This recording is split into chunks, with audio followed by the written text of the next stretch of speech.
Good morning, ladies and gentlemen. I have one quick administrative announcement before we hand it over to our speakers to kick off this session.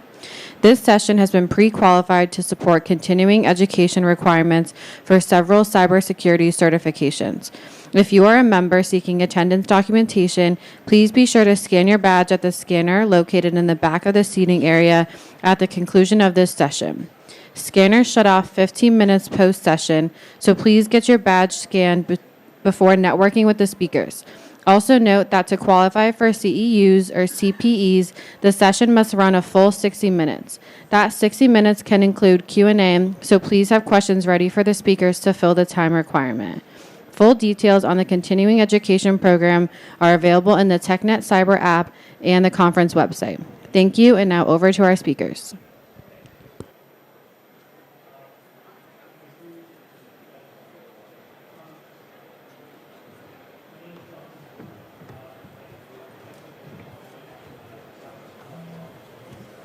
Hey, good morning, everybody. You know, it was, being a retired Army officer, it was everything I could do to not walk around the projector rather than walking through the projector, but I apologize for that. Hey, good morning. My name is Jeff Worthington. I'm a retired Army colonel and an executive strategist here at CrowdStrike, and I'm really excited for all of you to join us. You know, look out in the crowd. We got a pretty good crowd here. I like it. We're tucked away in the corner, so it's a little bit quieter. We're not in the hustle and bustle of the floor. So I am really looking forward to the conversation, the discussion that we're going to have here with the panel. Before we walked up here, I was hearing people talk about, hey, in a panel you do this, you know, you're supposed to drink that, and I overheard someone mention something about rum. And I think it may have been Mr. Banda who said that, but I guarantee you I have no rum in here, so I'm all good. It's just iced tea, not anything else. But again, I appreciate everyone coming out. So intelligence is extremely important. In fact, no good military operation is, I would say, successful without good intelligence. Back in 1941. You know, we could see a failure and a success of intelligence. And when the Japanese attacked Pearl Harbor, it was an intelligence success on the Japanese part. They knew how we operated. They knew where we patrolled.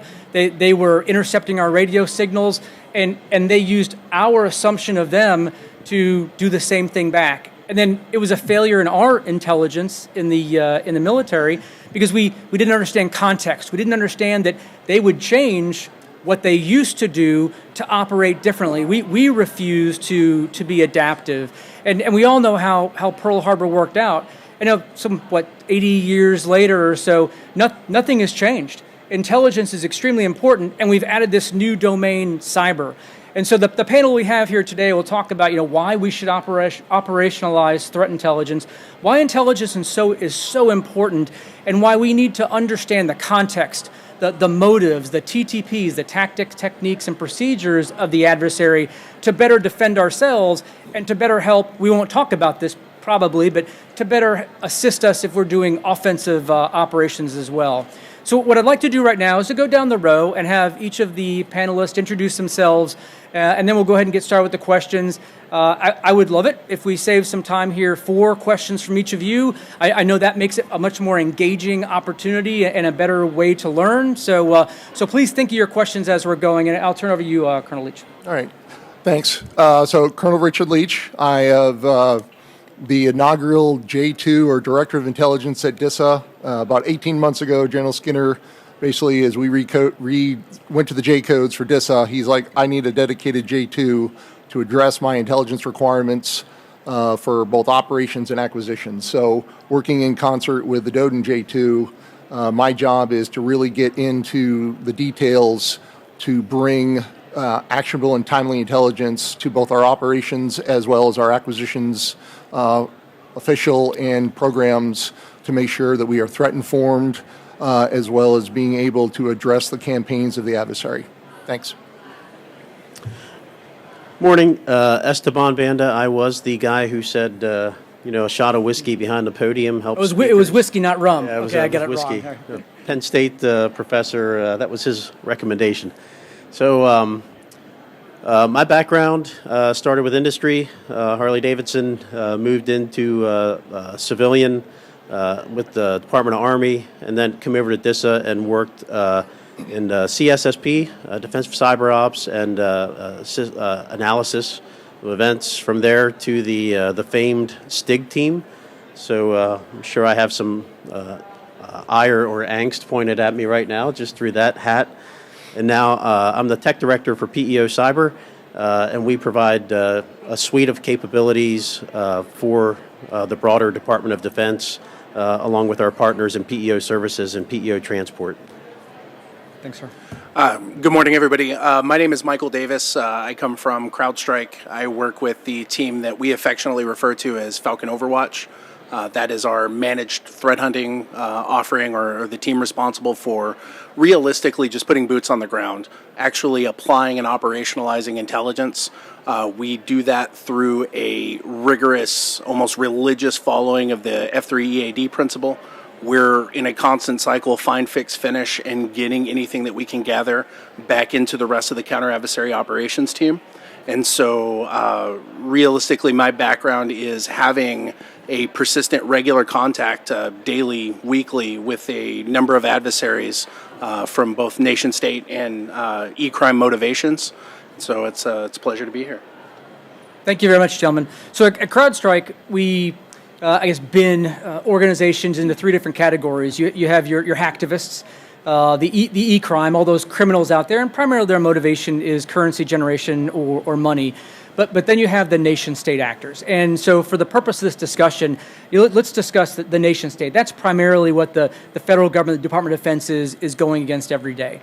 And so as we look at cyber threat intelligence as an enabler of those modern cyber operations, and this is for all of you, from your perspective, how has that role of intelligence-driven operations evolved over the past 5-10 years, maybe since the creation of Cybercom and R-Cyber, but how have we involved intelligence-driven operations when going against a sophisticated threat like a nation-state actor? So I'll go to you first, Colonel Leach. So I think one of the biggest things I focus on in talking with the staff and General Stanton is understanding enemy campaigns. So it's understanding how the adversary is looking at us, understanding what their intent, their capabilities, and what's driving them to do the things that they do. Because we all have limited resources. So the utilization of intelligence to understand the adversary, but also integrated with understanding our own operations and our own acquisitions, really will help focus those limited resources we have on the hard problem sets that have to be prioritized to give us the gains, and as well as to keep the adversary out of the most critical systems that we have as we go in, both in competition, but as we go into conflict. So it kind of goes back to I'll misuse it, but the Sun Tzu quote: "Know yourself, know your adversary. You'll be victorious in 1,000 battles," or something like that.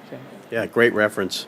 So I'm going to double down on campaigning, and if you hear our director or the commander talk, that's one of his priorities right now is campaigning. So how do we detect, disrupt, deter, or deny adversarial threats in their campaigns before they come to full strength, or before they even materialize at all?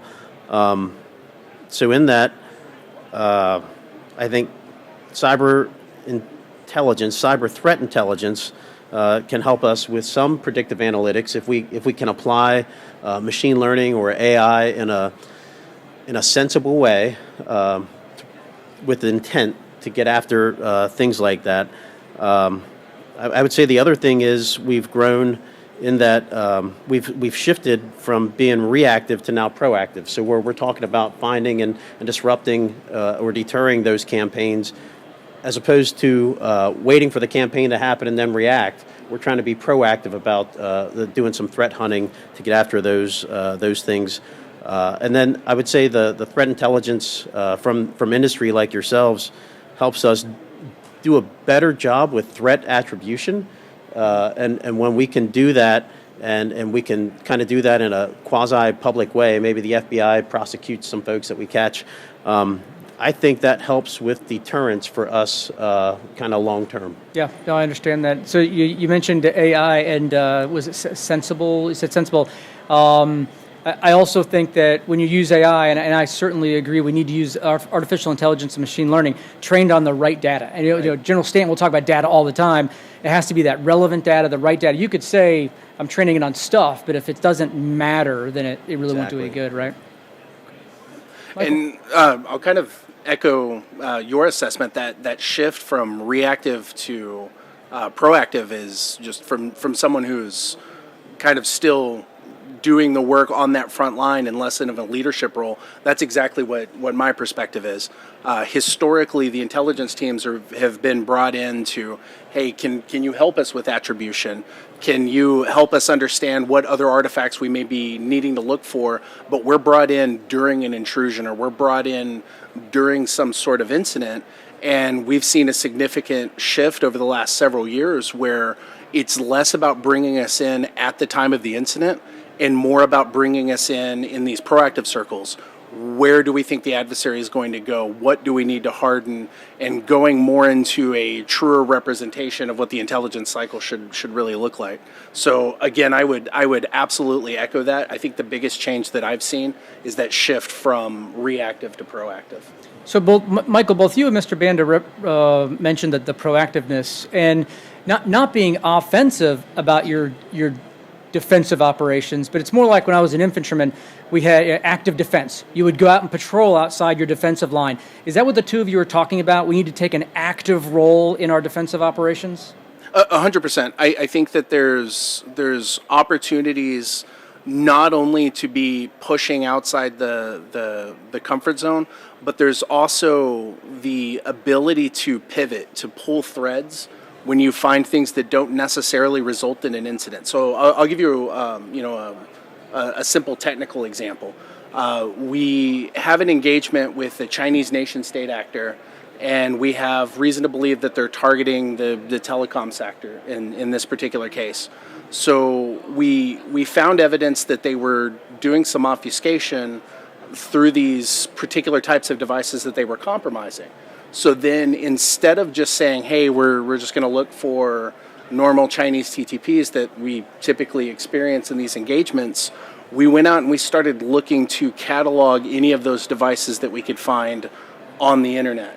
And we started to build data sets so that even if we had connections or lower fidelity hunting leads, if they aligned with these data sets that we had built proactively, we were going to take them that much more seriously. We were going to respond to them deeper, faster, and we were going to be more aggressive with them where they might have normally not met previous thresholds. Okay. And so we're shifting those thresholds based on pushing the intelligence and just really trying to pull threads outside of incidents. And then it is extremely important not to stovepipe that intelligence, to share it broadly. And I want to shift to my next question for you, Colonel Leach.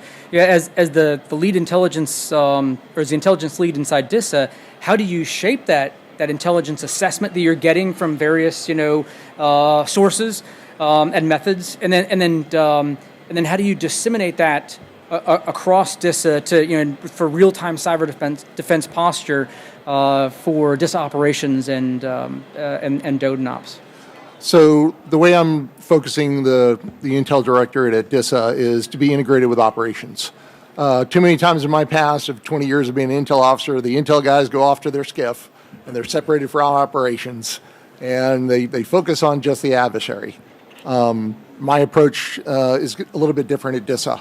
I'm integrated on the floor with the J3. I work, in the same skill spaces as a 3.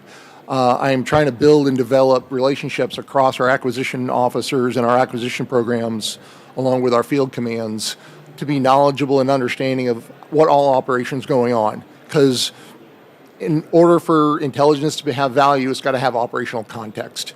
So that's one of my driving focuses right now, is to ensure that I understand the operational context, my analysts understand the operational context, as well as the terrain. For the Army, for hundreds of years, we've excelled at land-based intelligence, Air Force. This is the newest cyber warfighting. Cyber domain is the newest domain. We are a little bit behind the curve when it comes to the understanding of the intelligence community as a whole, to really be able to understand the context of applying intelligence to this domain. So part of what I'm doing is having cross-functional teams. So my assessment teams aren't just all Intel. I'm basically building assessment teams of cyber, IT, and Intel to all come together to be able to really focus on the problem. And the other part is, what is the problem we're trying to solve? Is it ensuring that I am answering and I am dealing with the right problem and not going down a rabbit hole that isn't supportive of the director or the staff in the resources limited resources I have.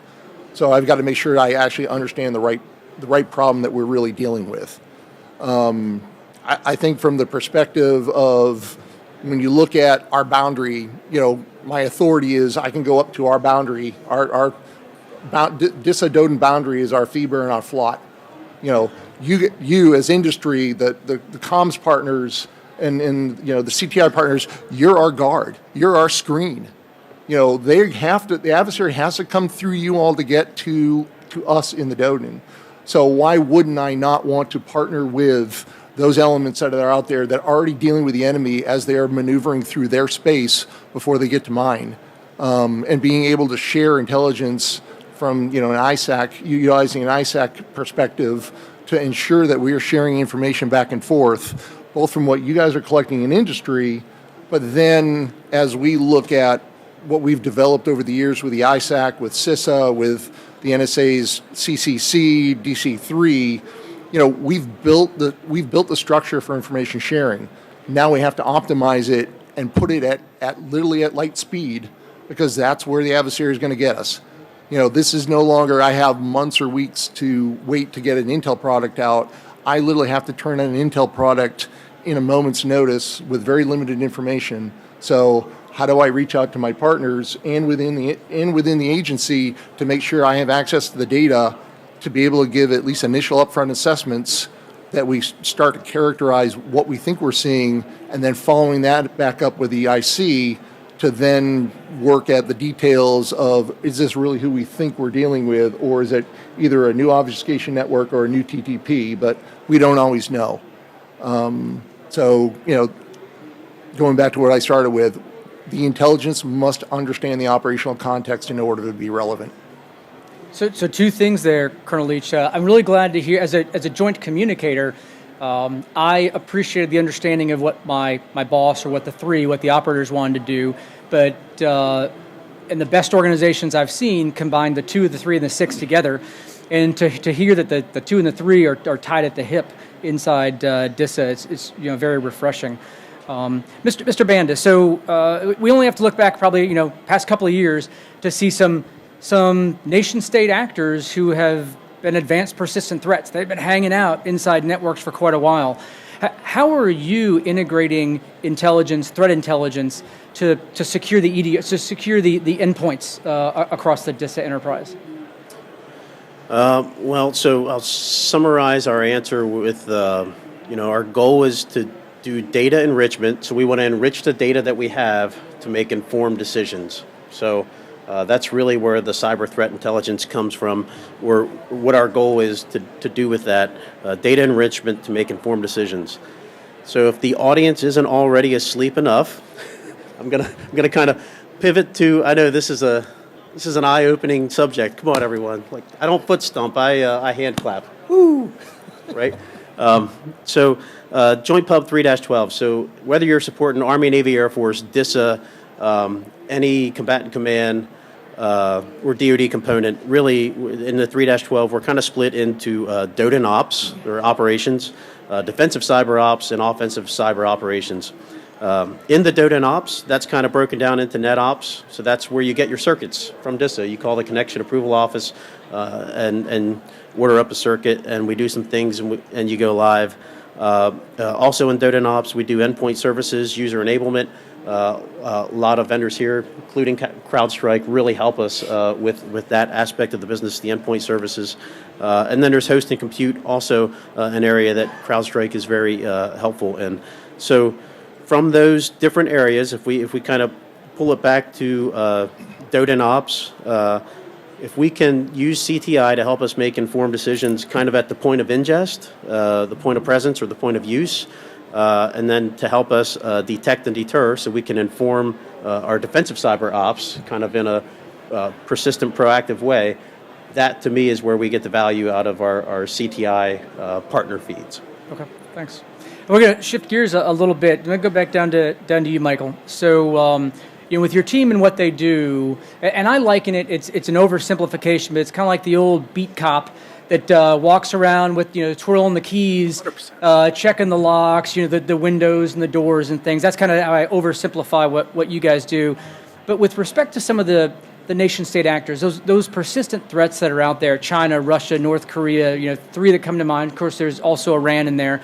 But what you can share, what are some of the most innovative kind of tactics you see that the adversary is using against us today?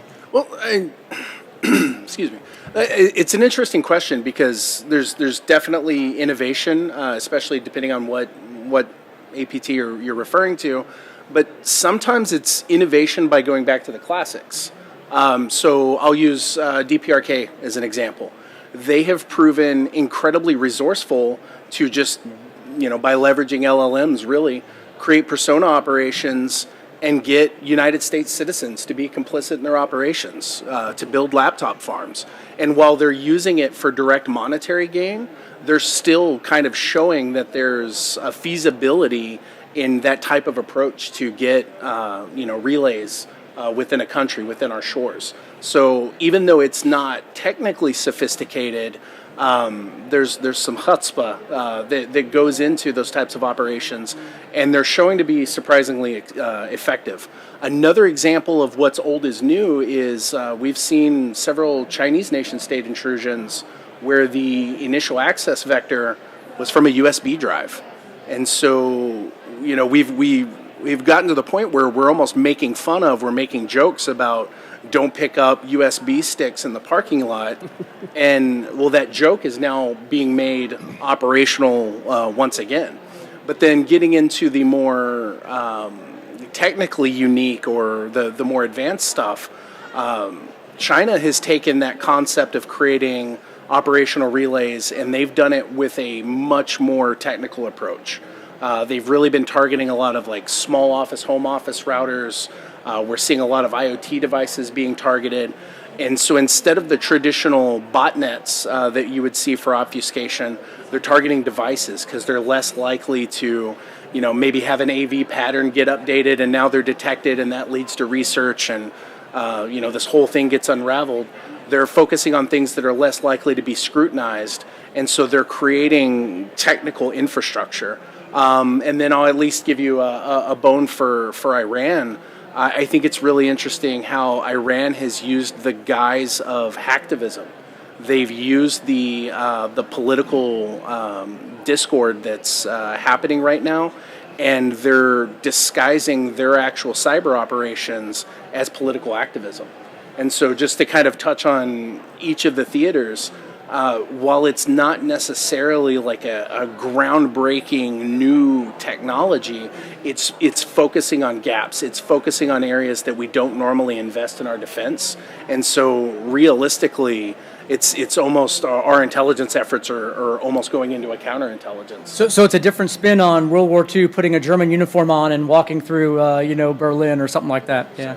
So you said it, and I have to comment. 2016 went to a Signal ball, and the gift that everyone got at their dinner plate there was one of those USB battery chargers that you're supposed to plug your phone into. And I remember looking at it. So I'm going to a Signal conference, and I'm going to plug my phone into this thing that was just waiting at my table. But I don't think I did. I don't think I used it. But I thought it was kind of ironic that we were doing that.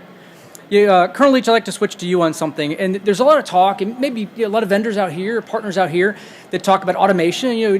There's a difference between AI and automation, but as you're balancing that art of hunting or that art of intelligence between automation and real human analysts, how are you approaching that problem? So one of the things in talking to General Stanton, and you guys heard it in the opening, is his focus on data. So how do I, that combination of the art and science of taking the data we have on the blue networks and then being able to really sift through that at speed with understanding of where are those possible IOCs, where are those anomalies that that aren't making sense to normal operations. So looking at your net flows, looking at your ports and protocols, and the responses we're getting, from hits from the internet, and saying why is this happening? How is this different from normal operations, as well as our normal net flows? So that the first piece is understanding our data and how do we use it.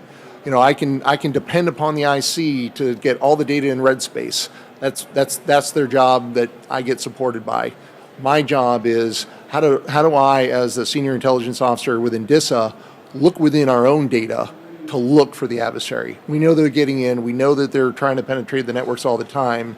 So how do I focus my time, effort, and resources in looking at my data and taking on the capabilities of all the new AI, the LLMs, and being able to use those to really speed up the ability for us to do operations, to basically ferret out the adversary from our network and from living off the land like they've been doing, to really have better defenses and put in the countermeasures to both kick them out of the networks, but also to block them from being able to get back in. Thank you very much. Mr. Banda, so I guess staying on the same kind of data AI topic, how do you, especially I guess as DISA, the PEO, across all your endpoints in the network, how are you planning to utilize AI to prioritize the indicators of compromise, the TTPs? How are you implementing it inside DISA? So we partner with Mr. Wallace's team. So Mr. Wallace, our CTO, is also the director of emerging technologies. So when we get some cool new tech, a lot of times it comes through Mr. Wallace through some sort of R&D funding, and they kind of go and explore. And when they're done exploring, they come to us and they say, hey, we have some ideas. Let's get into a room, get on a whiteboard, and talk.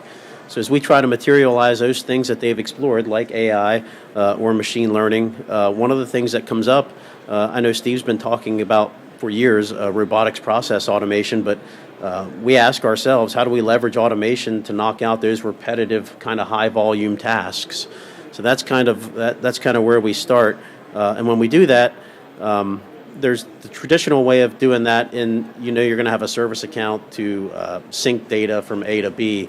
I think what we're looking to do is maybe leverage AI to establish baselines, right? Don't just create logs, send them to a log aggregator, and then try to feed that into a machine to generate alerts or events after the fact that you look at maybe 2 or 3 days later.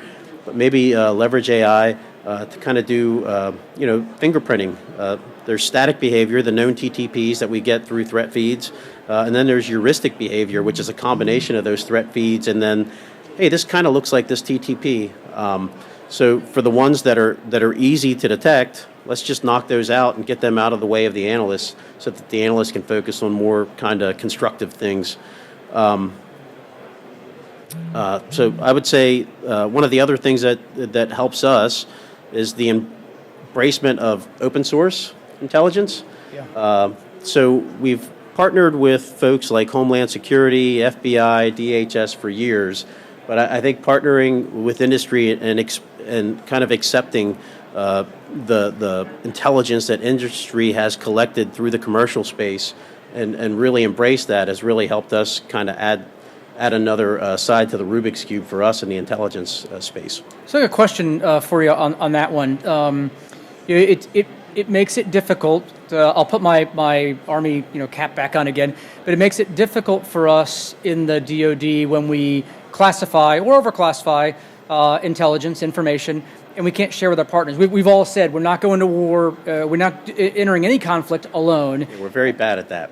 Yeah. So how do you see the ability of open source intelligence to either help or hinder in the information sharing process with our partners and allies?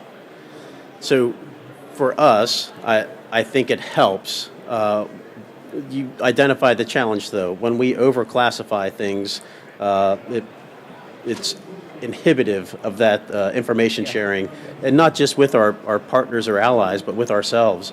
So if we overclassify something and we can't bring it down to the NIPRNet where the majority of our traffic is, it's a hindrance. So that's something that we're looking at. I know today, less intelligence, more kind of cross-domain solutions. Today we have a lot of pigeonholed things that go through there, and I think our directors asked us, can we look at more software-driven low to high or high to low things that can make more informed decisions in a more timely manner. Okay. And I apologize, that was an audible question. You caught us. Yeah. But we do overclassify things. Yeah. I think and speed is essential. I think, Colonel Leach, you mentioned about doing things quickly. You know, we talked about cross domains and speed. Yeah, at CrowdStrike, our latest global threat report, I think the fastest breakout time, I may get it wrong, but I think our fastest breakout time, so the amount of time it takes to, once you get on that first box, to start understanding your network and moving across your network was 51 seconds. It's faster now. Okay. And what was the average? It's classified. Okay. So we at CrowdStrike overclassify as well. But it's fast. And so if we have to wait on us getting that approval authority to share, or waiting for the logs to go through, we're going defensive again, and then it's off to the races. Yeah, we'll have to get so fast. Michael, I'm going to go back to you, and if you say it's classified, you can't answer again, I'm just going to leave you off the panel for the rest of it. But I'd like you to, from your perspective, the balance between automation and real analysts, 'cause that's what you mean, you're an analyst. Where do you see that kind of balance in your team that you're using? So we approach it, you really hit me with those audible questions, but we approach it... No, it says all panelists. I'm sorry, it does say all panelists. Oh. No, the way we approach it is, at least from my team's perspective, if we can automate it, we stop caring about it. We are in a position where we have other teams that are better suited to, they're geared up to be in that responsive capacity. That's their job. So we have separated that mission out so that we're just relentlessly focused on the adversary and doing it from a proactive mindset. So when we do detection engineering, we expect a 98% false positive rate. We're in burnout city, and if we don't find a way to automate and manage that, we'll have absolutely nothing but burnout. And the way we do this, and if anybody wants to actually go dig up the patent, it's public record, we do this through cardinality-based pattern detection. So what we do is we build, we curate, we organize our patterns, and we understand that they're going to be low fidelity, but we kind of subclassify them. And when we see bursts of activity, we see bursts of indicators, it prompts and lets us optimize what engagements we're taking, what investigations we're going into. And by having that automated prioritization and having that ability to make sure that where we're putting in effort is the highest likelihood of finding a catch, that means that we go from having an analyst that may go an entire year and not actually get hands-on with an adversary to having an analyst doing a 3-hour tour on a pane of glass have contact with 2 adversaries. And so we use automation to not to remove the human from the cycle, but rather to make sure that when the human is engaging, it is the best use of their time. So are you saying you use automation to set the noise floor? Is that what am I misinterpreting it? Absolutely, to an extent. So, we may set different thresholds, and there's different ways we curate and we categorize these hunting leads. But I may set a threshold, if it's really low fidelity stuff, maybe I need to hit 5 or I need to hit 6. And then the other variable that we can control is how far do we want to look back? If this is an intense hunt, are we looking in a 4-hour period, a 5-hour period, a 24-hour period, a 90-day period? And so a lot of what OverWatch is doing is we're looking in those shorter periods.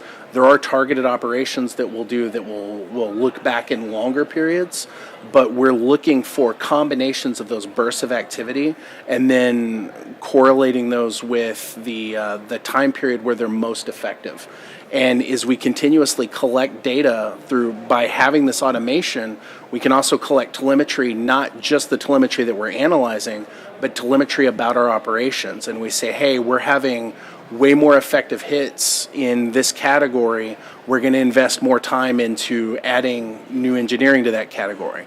Or we're finding way more hits in this specific time period. We're going to put more eyes on glass using that look back period. And so by collecting that telemetry, we're in a constant feedback loop, a constant cycle, and we're really just trying to optimize, because while we do have some of the greatest minds in the industry on this team, and I can't say exactly how many people are on this team, it's a limited number of people. There's only so many people on the planet, and there's only so much time in the day. And then it's important in getting that intelligence that you've gleaned into the ecosystem, right? Absolutely. Okay. And again, we're religiously following that F3EAD, and A&D is, analyze and disseminate. Luckily, we have the rest of counter-adversary operations that take care of the dissemination for us. But, and that's, I think, having that F3EAD mindset allows us to communicate with entities like you, Colonel Leach, where we're speaking the same language, and I think that's an important Did you have something, Mr. Bandit? Were you going to say something? Yeah, so I think Mike and I are saying complementary things, and it kind of goes back to your first question: how have we evolved over time to do a better job at doing the things that we're talking about? And I see Todd sitting over here in the first row. He's kind of been fighting this for a long time. So I think statically, our SIEM technologies have grown and gotten better over the years. But as you learn more about the adversary or the enemy, you develop these signature sets that grow and expand and get bigger and bigger and bigger. And of course, the more things that you have to sift through with your technology, the less effective it is, right? You start to chew up CPU and RAM and all these other things. So how do we gracefully start to kind of shift between these signature sets to reduce the white noise that he's talking about, so that our really smart people can focus on the really complex questions, or this might be a bad guy, it might not, I need to look at this. And I think that's where our AI, and like you said earlier, some smart machine learning comes into place, right, with targeted libraries. So maybe we have a combination of those static TTPs, and then AI can help us with some heuristic TTPs and data gathering. So I think we're definitely complementing each other. And in fact, we need to get dinner after this, because you're one of the first people that I've had a conversation that have known in this short of a period of time exactly what OverWatch does. It's very difficult to explain, especially in the commercial sector. Yes, we're threat hunting, but where the rubber meets the road is that optimization of those hunting leads. Did you have something, Colonel Leach? So, taking a thread off of that is, how do we use then the AI and the capturing all this data that we have to help train our analysts? Because one of the biggest challenges I have for the intelligence community is getting analysts trained on and understanding this domain. So in addition to using AI and the technology to help defend and fight, is also taking that data in subsets to create training models and to create training classes that are current and relevant, and you're not going back to a PowerPoint death by PowerPoint slideshow for a training cycle of information that maybe is a year or two old. But how do we take all that data we're collecting and then using that AI model or utilizing the technology now to create small, up-to-date, relevant training for the analysts that are all based upon what we're currently seeing right now in the networks? I think that there's so many different ways to use AI. That's one use case. I also think that, and I'm trying to really put words behind it, but there's also opportunities. When we talk about training data, we talk about, do we want to train it on what's bad? And I think that sometimes we forget to talk about what baselining is. Yeah. And so I like a lot of what you're saying, Colonel Leach, especially because I really see the civilian sector, CrowdStrike in particular, as being a massive signal collection opportunity for your organization. And so one of the things that I can do, one of the advantages that I have in this space, is if I see a particular piece of software and I'm like, hey, I don't know if that's normal or not, I can go check millions of sensors across tens of thousands of customers, half of the Fortune 50, half of the Fortune 500, down to the smallest little clinics, DoD contractors, name a vertical, we have visibility into those sectors. And I can go say, hey, CrowdStrike data, what's normal for this process? What hashes does it normally work off of? What files does it normally drop? And by being able to rapidly answer that question on what is normal, then it's a lot easier for me to assess confidence on what's abnormal. And so I would almost flip the question, where we could focus LLM and where we could get a lot of actual value is being able to leverage these LLMs to say, hey, is this normal? And if not, how is it abnormal? And then there's still a human component to go drill that down, confirm it, and assess confidence to it. And so that's been kind of my philosophy in a lot of the hunts that I participate in. That's how I've been using a lot of LLM.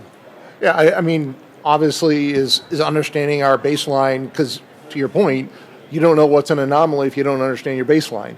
And how do you look at everything when you're assuming everything's normal, right? And then mitigate the risk that maybe it's not normal when you baselined it, right? And so then that gets into that's the reason I sleep 3 hours a night. And then the biggest challenge we've got is this domain changes far more rapidly than the other domains. I mean, the physical world, a road generally stays in place, or an air corridor, is pretty clear. But in this world, your pathways and your network connections change at the microsecond. Yep. And then also, as we're adding things to the tech stack, it's, being a security analyst 15, 16 years ago, you could heavily focus on, one of a couple of disciplines, heavily in the network space. And then now today, like where maybe not as, as an example, but not necessarily a direct comparison to what you would need, I have to do a lot of operations where they're abusing cloud infrastructure. And I didn't grow up with cloud infrastructure. None of us did, because it's new. And I need to go learn about a new piece of technology or a new programming language or something along those lines. And I need to do it fast. And I'll lean on those LLMs to help coach me through the process. I mean, it's clear they're adapting all the same technologies we are, if not faster. Yep. We moved to the cloud, so do they. They've moved. We utilize AI, so do they. So it's definitely a chess game or a Go game that we're in a constant daily fight with. And it opens up the opportunity. Going back to the Sun Tzu, like they can open up feints. They can start to move resources, and they can start to put pressure on the cloud, and then we start to shift resources to hunting on that. And then they can rapidly shift and go to something that may now be exposed. And so the longer technology continues to mature, the more cyber warfare is starting to mirror normal standard kinetic warfare. I have lost total control of the panel. Sorry. And that's quite all right. I feel like I'm watching a tennis match here as I just go back and forth between the two of you. No, it's a good match. I'm glad that the discussion, great discussion. We have about 20 minutes left, and I certainly want to leave time for questions. A few more things for the three of you, and quite honestly, this question I'm about to ask has been going on for probably the past 5 minutes right now, and so it's really for all of you, but. Collaboration between the intelligence community, between cyber operators, between the private sector, it's important. Everyone will mention it. We need to have a team, one fight. That's actually a CrowdStrike saying as well. Sean Henry says it all the time.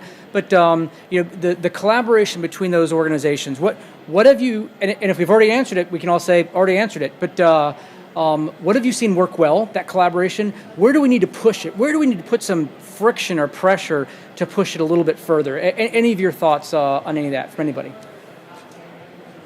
So one of the things I mentioned earlier were, what we developed for the critical infrastructure and key resources of the ISACs.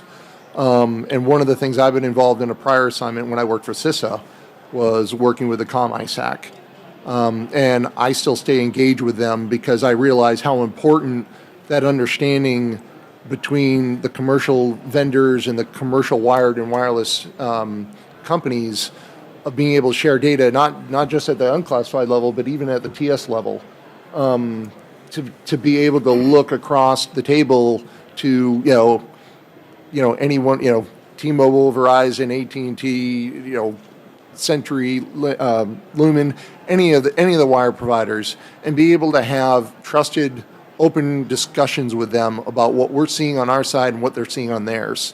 So that that's a model that I'm still working with and actually still engaged with, both at the COM ISAC level as well as the national ISACs, because all of our industry and all of our key resources are at risk when we come out of or go into a conflict.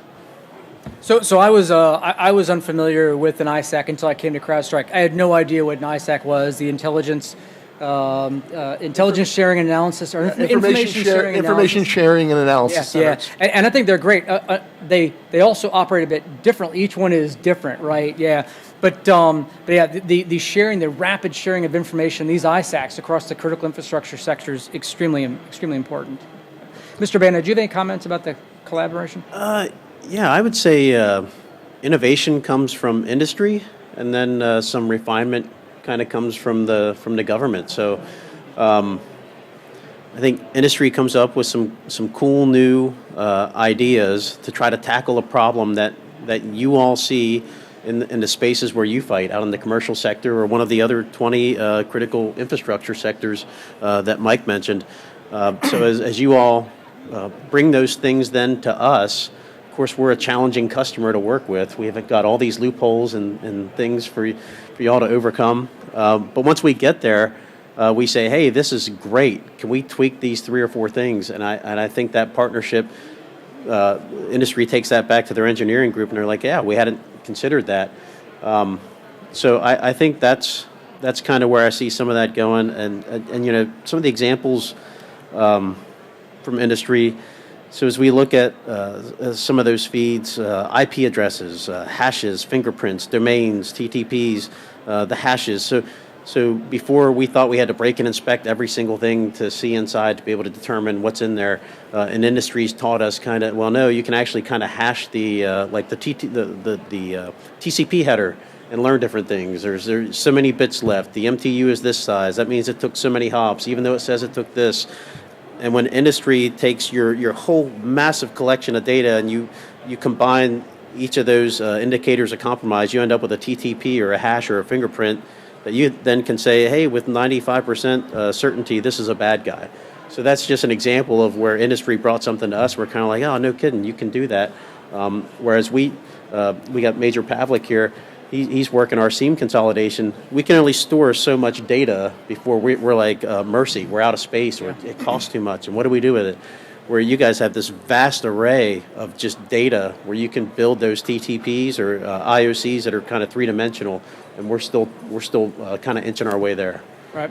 We struggled when I was in Joint Special Operations Command. We struggled with you're talking about amounts of data, putting the biometric data on a handheld device so that you could do it at the point of need. You could validate good guy, bad guy, rather than it going all the way back to somewhere where all the data was collected. What do you need right now to make a decision, right? Yep. Okay. You have any comments, Michael? Yeah, I mean, we've been talking about a lot of these elements when we kind of went off script, but just to kind of tie them together, I've seen some that work well. I think JCDC does a good job. Some of the ISACs do a good job. But hitting on, like, I think to be effective in this, you have to be speaking the same language. So I'll use like the MITRE ATT&CK framework is something that's like a really good example. When we say a word, I need to know that your interpretation of that word is the same so that the message is consistent when we're discussing things.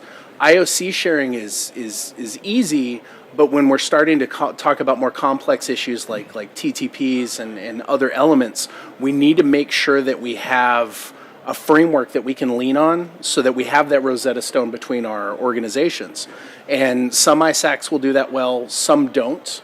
In the private sector, a lot of times, like, I'll go to speaking engagements and I'll talk about Sherman Kent and I'll spend 5 minutes on that topic and their mind's blown, and there's a line of people that want to learn more about just the concept of thinking about thinking, and explaining to them that it's all frameworks and all leaning on, and just kind of opening their eyes so that they can speak better when they're giving things to you.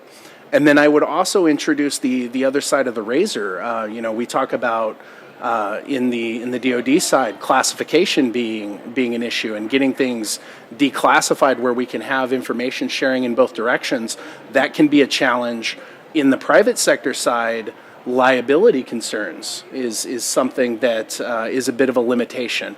They may not want to share information because they don't want to be exposed, so there needs to be trust and guard against liability. So as far as things that we could do to improve communication between the public sector and the private sector, I think, on one side, addressing the declassification path, and then on the other side, creating ways where we can incentivize and create a safe place where they can share more intimate details, because that's really, Colonel, what we bring to the table for you is we have access to those intimate details, and we're able to do that assurance where, we won't give you any information that would implicate them directly if we can't create parallel construction with that. And so we can offer them that veil of anonymity and that feeling of safety where they'll share information about these intrusions. And being able to get deeper into those intrusions and really see what the objectives are what really, I think, creates the operational intelligence that your agency is looking for.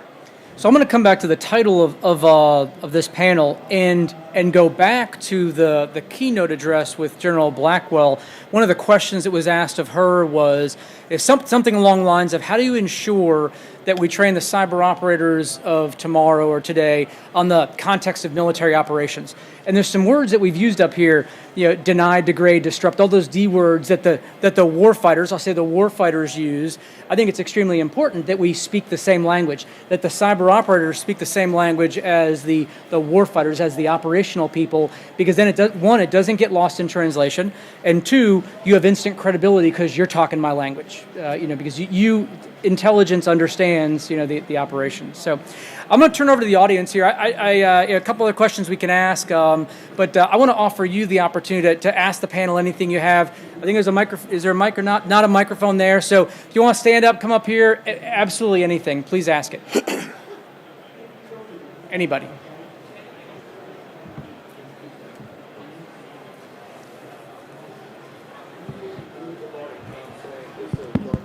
Do we have a microphone, Stacy? Yeah, I can't hear him.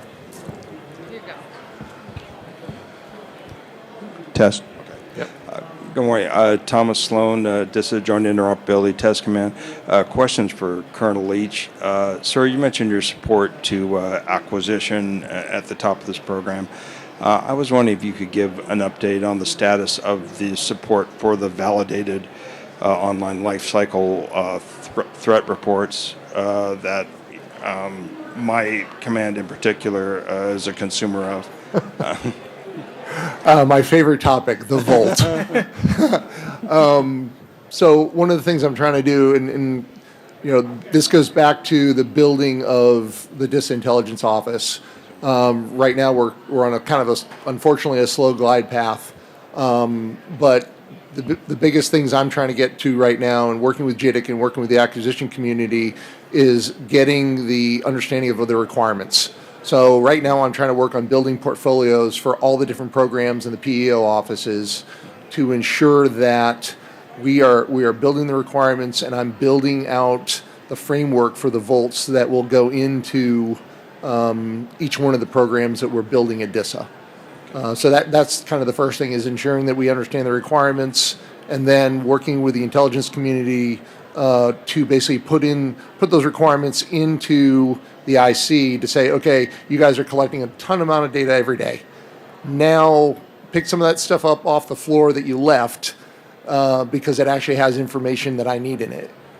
So that's part of the engagement, is building the workforce within DISA, Intel capabilities, and then engagement with the IC to ensure that we're collecting the data and I'm getting the intelligence production and the products I need to build the vaults.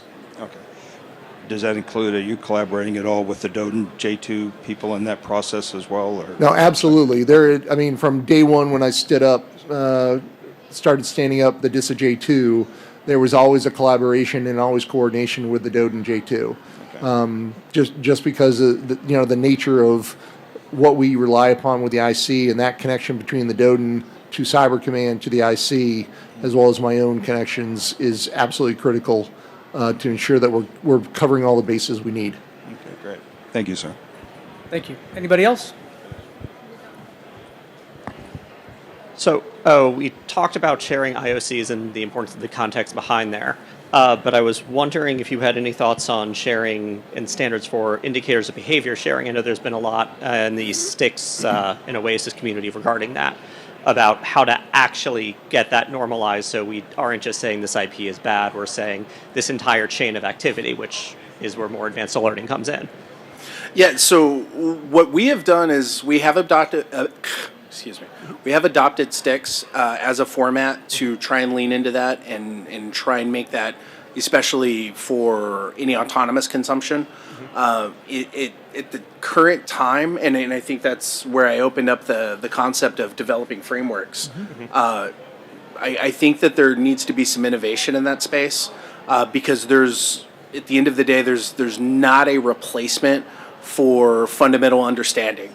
Someone typically has to consume what we're describing, and then they have to make that fit their operational capabilities, what visibility they have, and so there's a unavoidable human element. So the primary two ways that we're delivering on that right now is to put as much as we can in sticks, and then we have a finished intelligence report product that we produce that we refer to as tippers. And those tippers are often deep dives. They're elements that were found in the reverse engineering of malware, insights about command and control infrastructure, and those are things that often are open to reinterpretation. So to answer your question, sticks is the best we have right now, and so we are producing in that format, but at this time we still need that human element to interpret and operationalize that. Out of curiosity, are you open for actually sharing full incident graphs in sticks? To the best of our ability. Okay, thank you. Yes, sir. So I think the challenge there is there's nothing sexy about building a standard that Sure. across industry, and you're not going to make money, right? So folks have to lean in. The really smart folks who care about it have to lean in and kind of build those standards. Like he talked about the MITRE attack framework being a set of standards, and NIST has some standards. There's standards out there, but every time that happens, there's a group of folks that have to lean in, knowing we're probably not going to make a penny on this, but we all need to agree on a common standard so that we can potentially profit in the future. So it's a good use case where I agree with Mike. We do need a common standard that everyone agrees to. And there's also certain elements that are more ephemeral, and they're very difficult to put into a format that there may not even be an apparatus to defend against it. So I'll give you a really good example, and if everybody wants to roll their eyes and plug their ears because it's e-crime related, and I promise Jeff I get one, but I'll keep it limited.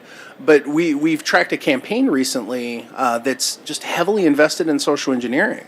They create a fake mail bomb sort of situation and then physically call the victim. They've already done footprinting and targeting of the victim, and they use this mass email to create a point of stress, and then they call and they follow up and they social engineer. What their ultimate goal is to get that victim to deploy a remote management tool on the endpoint.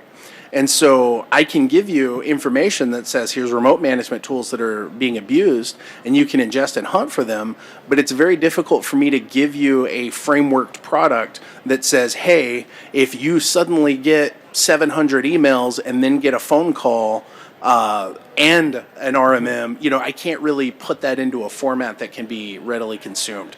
And so I think that at least for the time being, there's going to be a necessity to continue to use sticks as much as we can.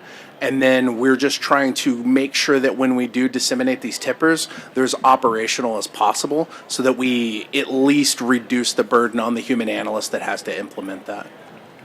Thank you. I have an idea. DoD needs to have Jeff start to talk about that during the DoD cyber training. So you guys know who Jeff is? I'm Jeff's aware. the character. But Yeah. Anyway. Thumbs up. If you know, you know. Thanks. Anybody else? We have time for one more question. Okay. What a merciful crowd. Yeah. So the last thing for each of you then, you have about 4 or 5 minutes left or so, and I'm very sensitive of people's time. If you could leave the audience with one last tidbit of or information about leveraging threat intelligence or threat hunting to drive your operations to make an impact, what would it be, Colonel Leach? I think I'm going to go with two, actually. One, a qualified workforce to actually understand what we're dealing with. And then secondly, don't ever think you're smarter than the enemy. I'm going to go with interoperability. So as a PEO Cyber, we fall in an acquisition center in DISA, and interoperability is kind of one of our acquisition mantras. But just if I go back to my operations roots, the need for the threat intelligence to be actionable quickly, so speed is one of the areas we've historically struggled with. So if that CTI is a data feed that's integrated with a product, and that product can integrate with other products, interoperability is kind of the name of the game for us. Yeah, Help us with speed. The day of stovepipe tools it's over. Yeah. Yes. Michael? I would say, the easiest and the hardest thing, people. As Colonel Leach said, having people that are functionally threat informed. We need everybody at all levels, whether that's IT, whether that's the SOC analysts, whether that's the threat hunters. Everyone needs to be able to operate threat informed. And in order for them to be able to operate threat informed, they need to be able to understand intelligence, and they need to understand the mindset of how to apply that intelligence. And so, just to put the parallel out there, we've seen evidence that China has invested heavily in creating pipelines for recruitment. They've tapped into, they have pretty draconian control over the university and some other things that we've observed. And so they're aggressively ramping up people that are capable of performing cyber operations. And we need to make sure that we have an effective pipeline so that we can build defenders in a timely manner, so that we're simply not just outmanned. We don't want to lose the numbers game, the number of effective operators. And so not only do we need, the human resources to bring people online, but we need to make sure that everyone is primed to be able to operate in that cross-disciplinary fashion. So we need to start building in that those frameworks so that they're ready to be receptive and they're able to operationalize intelligence. Intelligence is not just digital; it's also physical. So Wendy Basla, one of my troop commanders when I was a squadron commander, used to feed me the right information at the right time on who someone was, why they were so important, why I needed to thank him, and I really appreciate you for giving me that, Wendy. Had to call you out. You're trying to hide behind the gentleman in the blue jacket. And thank you very much, everyone, for paying attention and for engaging with us. I really do appreciate it. If you want to learn more, if you want to talk more, CrowdStrike booth is over on the other side by WWT near the Sienna sign I see. Happy to engage with you and talk about it more. Michael Davis will be doing an innovation showcase, deep diving into the cloud in China tomorrow at 11:50, I think, in one of the innovation showcase areas over here. And please feel free to download the Global Threat Report, where you will learn a lot about what Michael was talking about. So thank you, panelist members. I really do appreciate your time. Thanks a lot. Thank you.